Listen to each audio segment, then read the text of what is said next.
સાવરકુંડલા જિલ્લાના દિયોદર ખાતે આજે નવનિર્મિત વિશ્રામ ગૃહનું લોકાર્પણ કરવામાં આવ્યું। દિયોદરના ધારાસભ્ય કેસાજી ચૌહાણના વરદ હસ્તે આ કાર્યક્રમ યોજાયો હતો, જેમાં મોટી સંખ્યામાં રાજકીય આગેવાનો અને માર્ગ મકાન વિભાગના અધિકારીઓ ઉપસ્થિત રહ્યા હતા। ગુજરાત રાજ્યના માર્ગ અને મકાન વિભાગ દ્વારા દિયોદર શહેરમાં 4.36 કરોડના ખર્ચે વિશાળ જગ્યામાં નવનિર્મિત વિશ્રામ ગૃહ તૈયાર કરવામાં આવ્યું છે। આજે દિયોદરના ધારાસભ્ય કેસાજી ચૌહાણના વરદ હસ્તે રિબિન કાપીને આ વિશ્રામ ગૃહને ખુલ્લું મૂકવામાં આવ્યું। આ પ્રસંગે ઉપસ્થિત મહાનુભાવોનું માર્ગ મકાન વિભાગ દ્વારા ફૂલદસ્તો આપી સન્માન કરવામાં આવ્યું હતું। હવે દિયોદરમાં સરકારી વિશ્રામ ગૃહની આધુનિક સુવિધાઓ મુસાફરો અને સરકારી કર્મચારીઓને મળી રહેશે। આ નવા વિશ્રામ ગૃહથી દિયોદરના વિકાસને વધુ વેગ મળશે તેવી આશા વ્યક્ત કરવામાં આવી રહી છે। અહેવાલ જયંતિભાઈ ઠક્કર, ન્યૂઝ 16 ગુજરાતી। આજે દિયોદરની આ ઓગણની પવિત્ર ધરતી ઉપર ગુજરાત રાજ્યના પીડબ્લ્યુડી વિભાગ દ્વારા 4.36 કરોડના ખર્ચે જે નવીન વિશ્રામ ગૃહ તૈયાર થયું એનું આજે લોકાર્પણ કરવામાં આવે છે।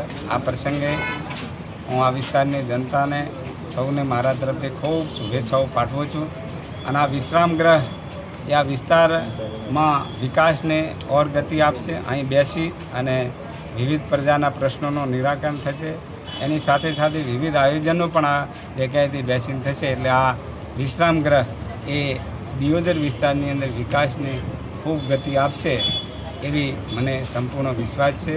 એની સાથે સાથે આપના મારફત વિસ્તારની જનતાને વિનંતી પણ કરું છું કે વિકાસની સાથે આપણે પર્યાવરણને જાળવીએ, પાણીને બચાવીએ। આ સમયની માંગ છે, તો વિકાસ પણ આપણે કરવો છે, પર્યાવરણ પણ જાળવવું છે અને પાણીને પણ બચાવવું છે।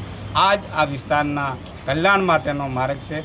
તો આપણે સૌ સાથે મળી અને આ વિસ્તારનું કલ્યાણ થાય, વિકાસ થાય એ દિશામાં સૌ પ્રયત્ન કરીએ। સૌનો આભાર। ભારત માતા કી જય।